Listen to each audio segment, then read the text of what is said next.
Greetings, welcome. I welcome you all to today's program. I am Conscious Platt, a singer, writer, poet, and messenger for the people. Dr. Valentine, are you there? Yes, I am. Greetings, brother. How are you? I'm well, sister. How are you? I'm doing just fine, and I just want to let you know I really thank you for joining the program today. It's an honor. My pleasure. Thank you for inviting me. I'm going to allow you to start wherever you'd like. I know that you are a person that can talk on any subject. I've seen many of your videos on YouTube, and one you were speaking of the perilous times we're living in and the things that are going to start taking place. So, you just start wherever you would like, brother. There's a Russian scientist, the one who used to be working for the KGB, and he is also an observer for the KGB, and he stated that the United States will be carved up into 4 zones. The northern hemisphere, or a part of the United States, will go to Canada. The east coast will go to the European Union. The south will go to Mexico, and the east and the west will go to China. So the exact demographics or the exact environmental carving of the United States, I'm not sure through which states, but we do know that the north will go Canada, again, east will go to the European Union, the south will go to what we call the AmeriCom, or will be owned by the Mexicans, or go to under jurisdiction of the Mexicans government, and the west will go under the jurisdiction of the Chinese. Yeah, and it's going to be on the West Coast. The Chinese control the ports in California. Most people don't know that, and they will be the ones that are going to be used to quell any kind of unrest and uprising that will come after the dollar goes through its final collapse. Meanwhile, all over the United States of America, even though we're in poverty, we're at least somewhere, close to living in the 20th century. Not even the 21st, but at least just barely into the 20th century, but we're still in the 20th century. AFRICOM and EUROCOM, NATO, China, Russia, Australia, everywhere across the planet there is a mad dash for Africa's resources. At this point, China and India are holding the most chips, as it were.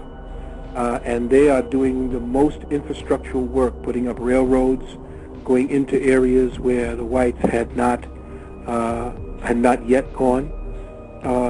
But instead of hiring the people of Africa, they are actually exporting help from their own countries into Africa. So those who are setting up along the trade routes that are being set up by these railroads that are being put up, these thatch villages that are being put up in order to house the Chinese workers, in order to house the Indian workers.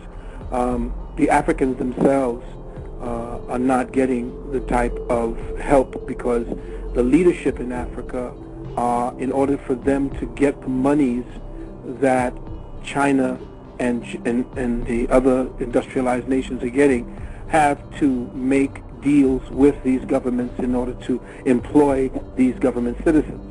So even in Africa, Africans who are in control of the land, quote unquote, still do not have that ability to manage the wealth of the land that belongs to them.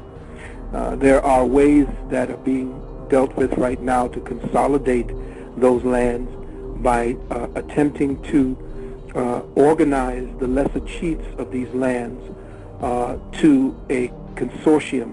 One of those consortiums are run by a woman who calls herself the Queen of Makeda, I believe, the third or the second, and she has opened up a non-governmental organization that is consolidating about 1,000 chiefs and tribes into a non-governmental organization where they will be then exploiting the land of those people, of the chiefs.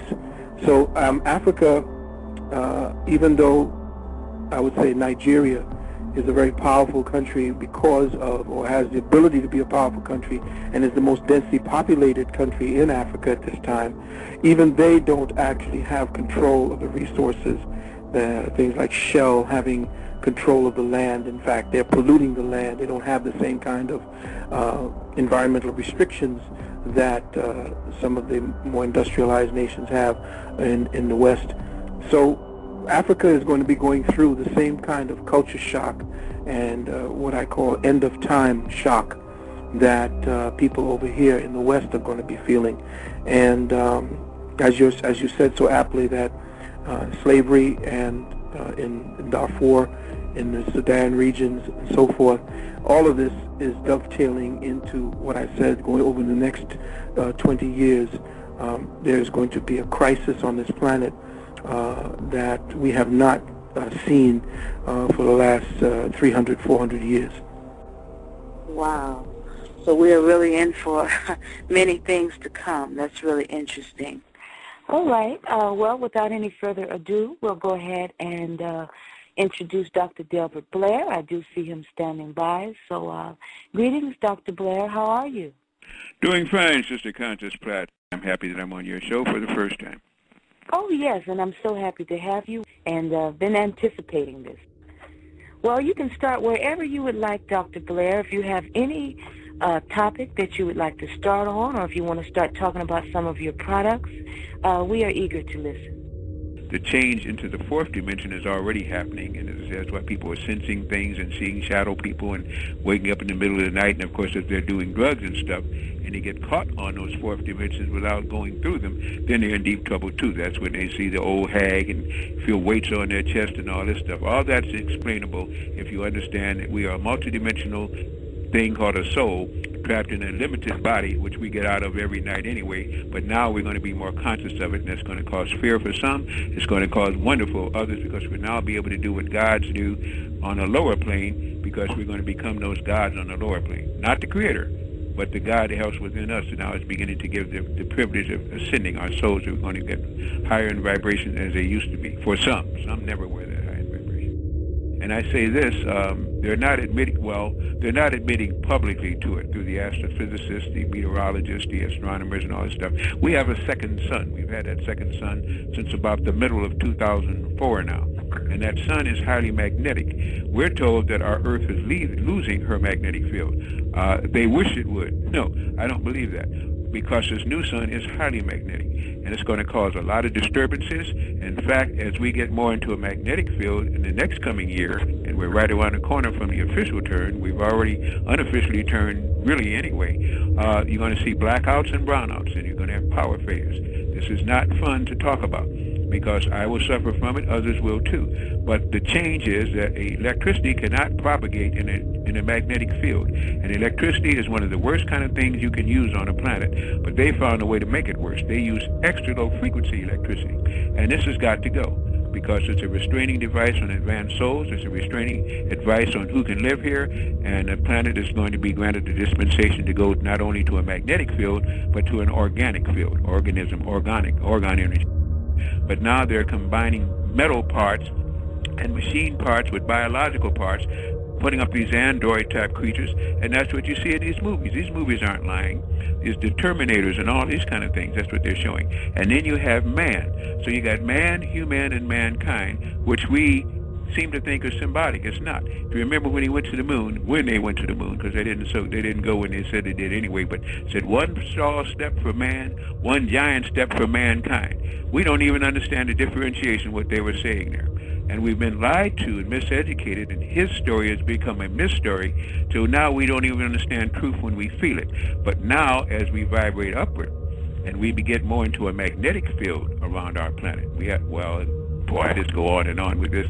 We're going to have to raise consciousness. This is why it's so important now, and why I asked and prayed and begged and everything else for the Creator to help me to get to solutions. I saw the problems. Where were the daggone solutions? Everybody's telling me about a problem. Where's the solution, bro? Where's the solution, sis? So therefore, I think we've been given some solutions. And to really understand what's happening is to just overview that our planet is vibrating faster. our planet is now operating on a frequency where people are going to see shadow people. They're going to detect things. Animals are going to become more sensitive. And this is for those who are not drunk and full of, full of all these little funny things that people smoke and funny things that people drink. If you do that, then you're dependent on that substance to take you there. If you get your cells to accept your consciousness raising, the cells will vibrate there anyway. And that's why when people talk about the good water and the good food and stuff, they try to kill them or they try to get you to get this bad stuff, because they realize that if you can take in vibrational rate with the planet, you will be on the planet when those who cannot take the vibration will be dispensed with. You're going to see people dying like mad. You're going to see people awakening like mad. You're going to see people trying to have babies like mad, especially women are driven by this now, because these souls want to come in. It doesn't mean because souls want to come in, you're supposed to let them, because again, this is a chance to get on a planet that's now escalating upward. So believe me, we could just, I don't know where to begin and not to talk, because each of these subjects is a subject within itself. The overall view, by my understanding, limited as it may be, is that we're vibrating faster. We must vibrate faster with the planet, or the new planetary atmosphere we will not be able to take. We'll have to stay with the old one, but to stay with the old Earth is going to mean death.